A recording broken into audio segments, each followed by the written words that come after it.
Hello everyone, how you doing? And welcome back to another video. I hope you guys are having a fantastic day. And now today, I want to talk about the Gabbie Hanna situation once again. And I know I have been speaking about this situation quite a lot recently. I've made 2 videos prior to this, but I think today, I kind of need to clear up on a few things because obviously, the other day, I did do an interview with Gabbie Hanna about her recent controversy to do with Kenza Cosmetics. And if you haven't seen this interview, I highly suggest going to watch it.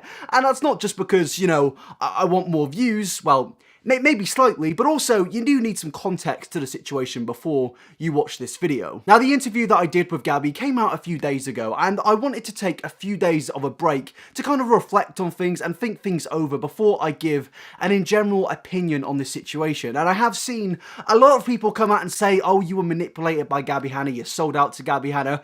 But the thing is, I haven't really put out a full opinion about the situation. I basically questioned Gabbie. I wanted to give her this interview so she could be asked the questions which she wasn't answering on the 2 videos she uploaded on her YouTube channel. And that was the whole point of the interview. I didn't state any opinions, I was just there to ask pretty much the hard questions. And I've also seen a lot of people say, well, why did Angelika Oles or Marky not interview her? And honestly, I don't really think it would have been any different. I think we all would have asked the same questions. I'm not questioning Angelika or Marky's integrity because I think they would have also been fairly harsh on Gabbie Hanna. I think a few people out there expected me to be really harsh and horrible to Gabbie Hanna, which you really can't do in an interview. I think if you start being horrible to the person you're interviewing, then it's just not going to be productive. You're not going to get fair and reasonable answers. And I'm not saying you have to agree with everything Gabbie said in the interview, because personally, I think Gabbie actually did contradict herself a lot in the interview, and I really didn't pick up on it on this time, and that's what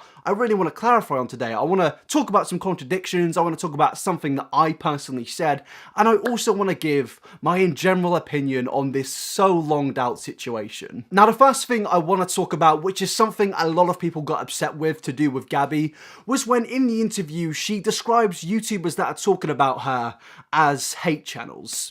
The main reason I didn't want to do it on my own channel is because I'm not watching these hate videos, which, by the way, if everybody's like mad at me for not watching. Now, I would like to clarify, as a commentary channel that makes videos on multiple people every single week where I criticize them and call them out on their general bullshit for what they're doing on their platform, I would like to say that I don't believe that these videos are hate videos. In fact, I would only say the only person that I particularly hate in the world of the internet is Jimmy Kimmel, and I've got no specific reason for hating Jimmy Kimmel. I'm just a small, angry man that lives in Norwich, and a lot of people think I'm small, but in reality, I'm 6'2", and the other day this confused a lot of people on my Twitter account. But honestly, I'm not going to defend Gabbie on this situation because I genuinely do believe that a lot of the bigger channels on YouTube, specifically the LA vloggers, do look at channels like mine and look at Angelika's and look at Marky's like hate channels. I think that they are and have been in this belief for quite a long time,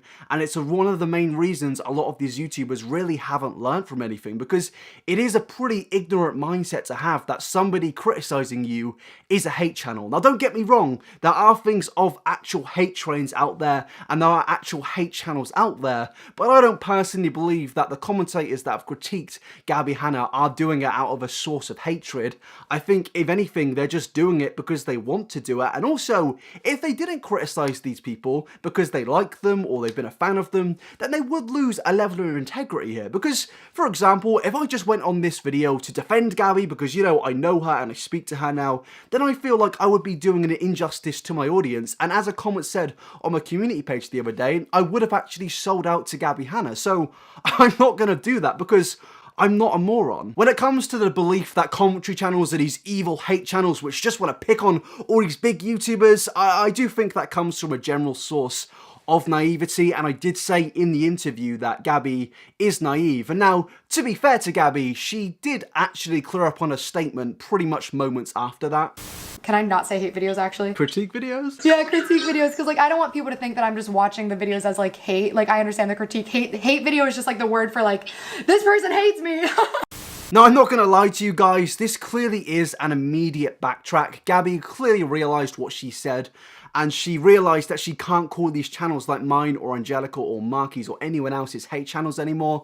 But I do think there is like a silver lining there, that she is actually learning from this situation. The fact that she now knows that she can't call me or anyone else a hate channel, because we're not hate channels. We're not. We're critical channels, don't get me wrong. And yes, we do give out a negative vibe, but I think if we're going to push negative vibes under the carpet and be all positive and happy, we're just going to go back to that fake style of 2012, 2014 YouTube, where anyone can get away with practically anything. So honestly, I am glad that Gabbie is learning from this situation, but the thing is, a lot of people did say to me, well, do you stand by what you said in your original video? Are you backtracking? And if I'm going to be honest here, people, I stand by 90% of what I said in my original video about Gabbie. The only thing I don't stand by is that Gabbie is this manipulative mastermind. I think that, honestly, we give YouTubers way too much credit, and that does seem hypocritical, but I've been thinking about this, and because I've been speaking to Gabbie, I've kind of realised that YouTubers,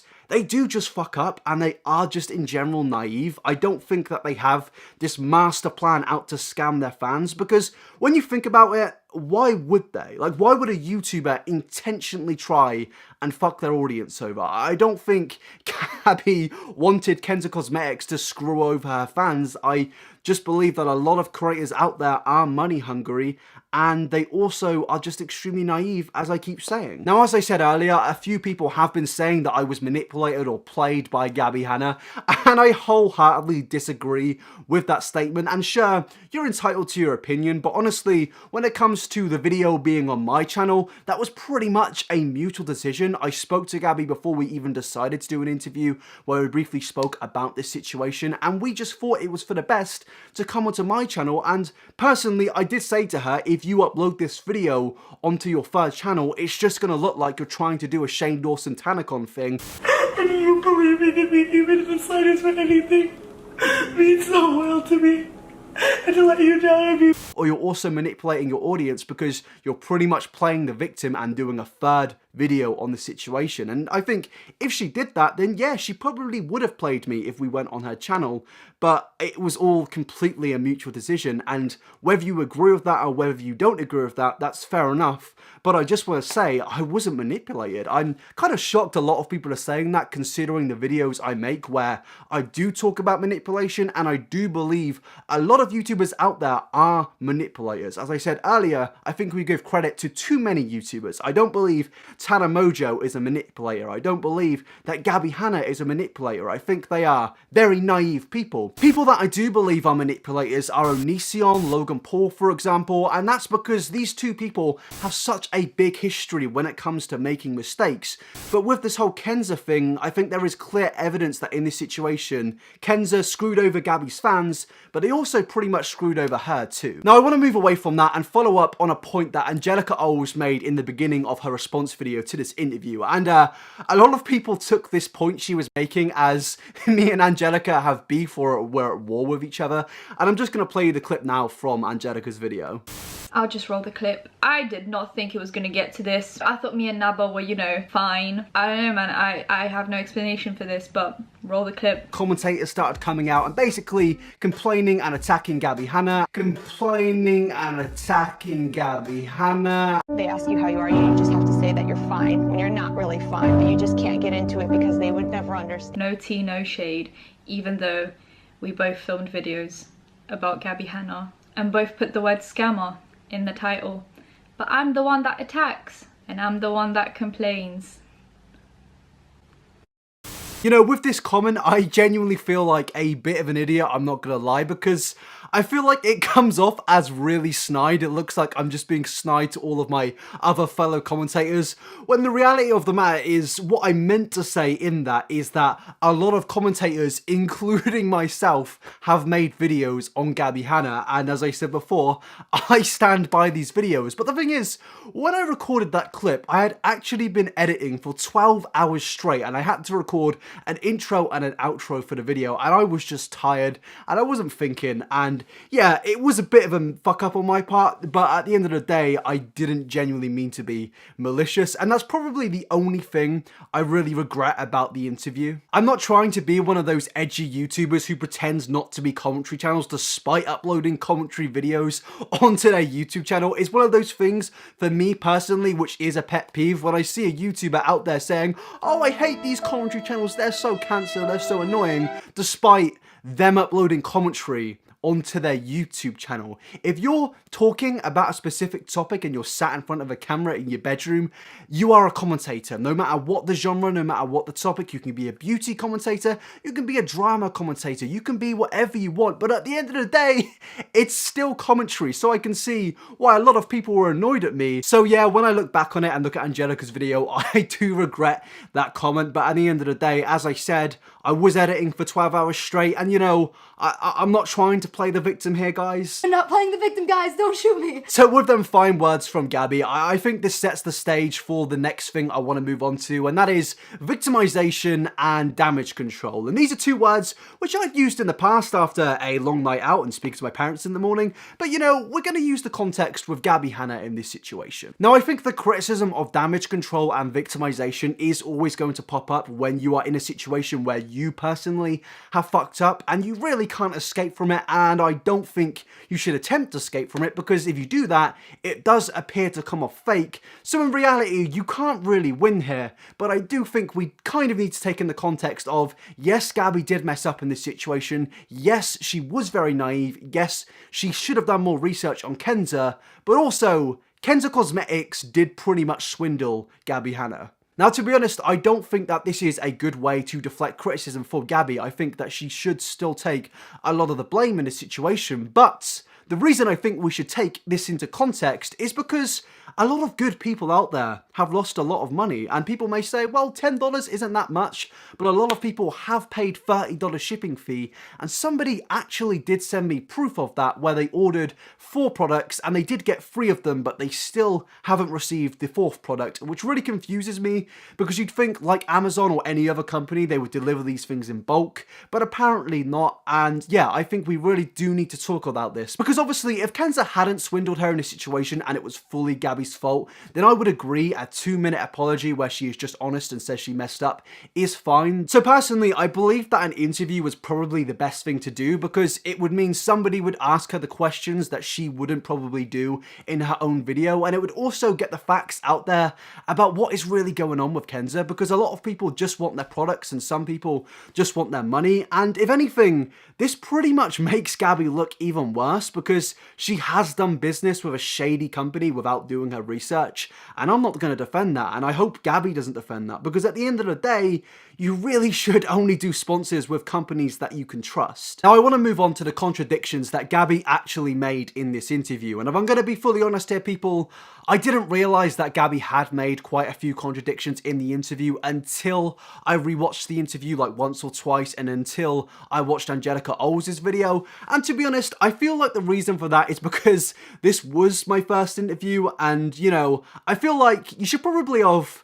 Manage your expectations. Now, obviously, I am only joking there, but I do want to move on to this point that Angelika made in her video. I'm sorry. And it rubbed a lot of her fans the wrong way, because the comments under that video aren't great. So I never asked her if she watched his videos on her, and she said no, and she laughed. You know I didn't watch your video.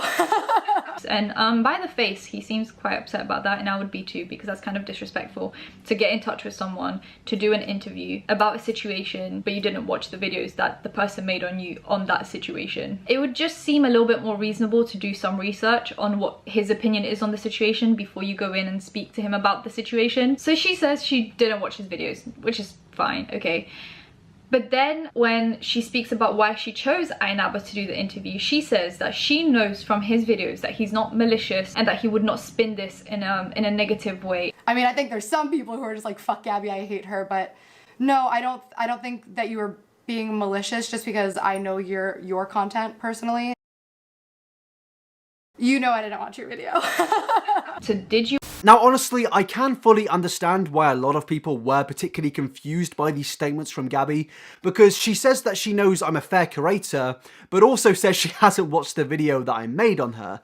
Now, to be honest, in this situation, I can actually come to Gabbie's defense, but I also cannot come to Gabbie's defense, because one, I do have 150 videos on my channel, well, more than 150 videos, and Gabbie, before the interview, said to me what video she started watching me from, so she's clearly watched a lot of videos of mine. But also, I did say to her, because she told me she hadn't watched my video previously, that don't watch the video, come in this with a clean slate, and I want to get an honest opinion from you, because I did at the time believe maybe that is the best way to go about things, because I thought, well, if she hears my points I've made in my video, maybe she starts to plan a way to get around them without actually giving a real truthful answer.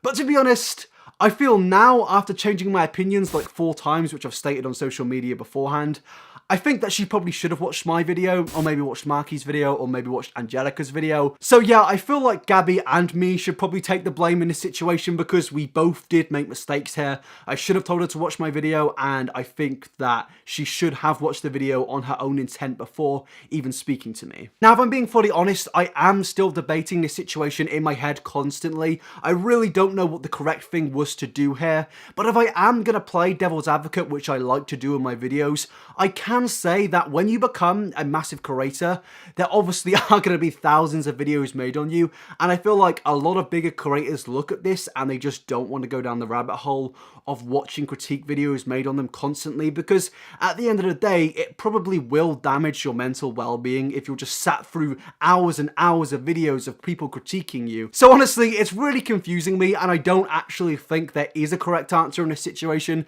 and who knows, I probably will change my opinion again. Now, to be honest, when it comes to contradictions, I feel like the main contradiction that Gabbie kept making in this video was actually to do with criticism, and I'm just going to play another contradiction that Angelika pointed out in her video. Sense, it's okay. Now, let's get into the truth and her not being able to take the truth. She says that she prides herself on being able to take criticism and being good at taking criticism. I've always prided myself, and like people in my life prided me on like, you're so good at taking constructive criticism.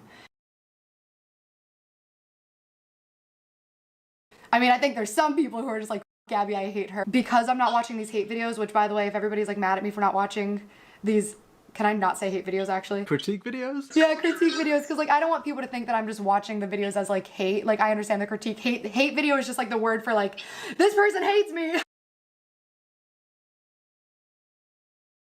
If I see a video with my like face on the thumbnail, I will like click show me less videos like this, not interested, whatever. And I don't know if that's like a normal thing to do, but for like who I am and like the way my brain works, I can't see it, I can't look at it. You know what? I'm not going to play devil's advocate here.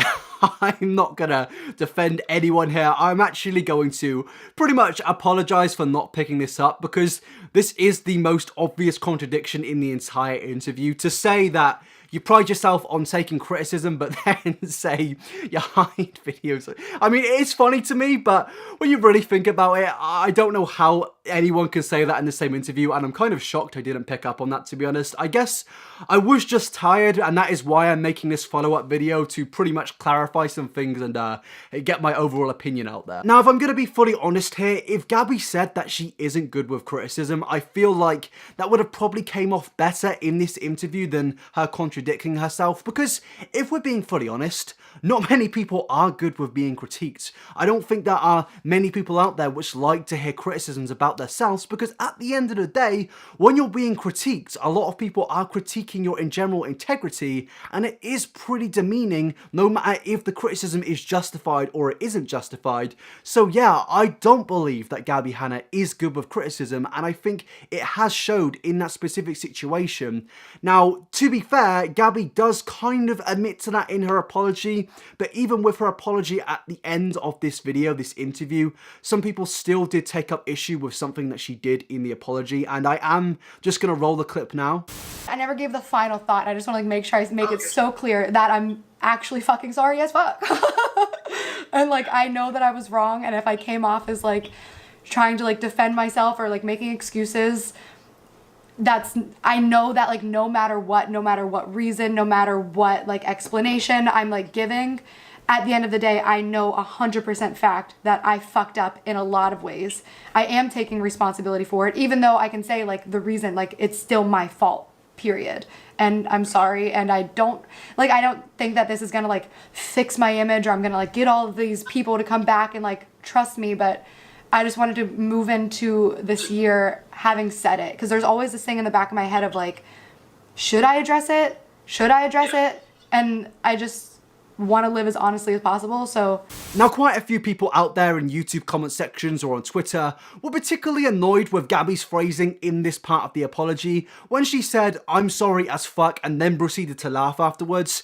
And to be honest, I can't criticize her for that. I'm not going to run with that, because I know personally from my own experience, when I'm put under pressure, when I'm feeling anxious or nervous, I am going to laugh in these situations. It's just how a lot of people out there work. People deal with their nerves and anxiety by laughing, and I know for a fact that Gabbie was nervous in this situation. She was speaking to a guy who was openly critical of her about something which is genuinely career defining. If Gabbie screws up even more in this situation, her career could possibly be over with, so naturally she is going to be nervous no matter if she is wrong or if she isn't wrong. I feel like it's a pretty weird criticism to make, considering we're all about being accepting of people's mental health, or just in general accepting of how people are in awkward situations, which this clearly was. When it comes to uploading an apology onto your YouTube channel, it is going to be pretty simple, because you know, you can re-record it if you mess up, if you begin to cry, or you begin to feel like you're manipulating your audience. But when it comes to coming on an uncut interview on somebody else's channel, you're pretty much going by the first cut, and you can't change that whatsoever. And I'm not gonna tell her to change it, because that is the reality. That is the real Gabbie Hanna, and that is really what I wanted to show with this interview. And if you were genuinely disappointed with how I handled it, then I do apologize. It was my first interview, and I don't honestly believe I could have handled it any better, given how I get in nervous or anxious situations. To give my overall opinion on this situation, I do believe that Gabbie did scam her fans in this situation, but I don't particularly believe that it was intentional. I do think the scamming part on the intentional side did come from Kenza Cosmetics, because they're clearly a very shady company, but I do think Gabbie should have done her research, and I hope she does do her research when it comes to future sponsorships. I think she is very naive, and I don't believe she's particularly good with criticism, especially when she has called channels hate channels and then backtracked on it. And yes, as I said, that shows she's learning, but it does show in the past she clearly hasn't been the best with criticism, and this is coming from a person that actually has spoken to Gabbie quite a lot. Now, I am going to end the video there, but I would love to know your thoughts on this whole situation. It is a bit of a mess. If you thought I could handle this situation any better, just let me know in the comment section. You can let me know at Instagram at iNabba, where I do Q&As and live streams quite frequently. And you can also, as always, let me know your thoughts at Twitter. And before I end the video, I am, as always, going to thank my Patreons. Big thanks to In My Shoes, Alex, Alice, Alien21XX, Alex, Anna, Arista, Brianna, Bugabadger, Caitlin, Jacays, Clarissa, Dinky Dino, Dana, Elia, LL, Ellie, Hannah, Henry, Inochi, Jake, Chu, Jessica, Joanne, Kimrika, Lisa, Maddie, Majestic, Michaela, Mary Joes, Mary, Maya, Mel, Mio, Meredith, Michael, Michelle, Neve, Noku, Not Your Auntie, Olivia, Orly, Passenger Shaming, Rockstar, Rooster Bros, Riley, Sadie, Scrubby, Sophie, The Bratty Bodyguard, Tonji, and Tristan. Some of you guys have the biggest mouthfuls when it comes to names, and I am just trying to get it off the one go there. But thank you so much for playing to the Patreon. Thank you for watching this video. Don't forget to drop a like, and don't forget to subscribe if you're new. And I will see you in the next one. Peace out, people.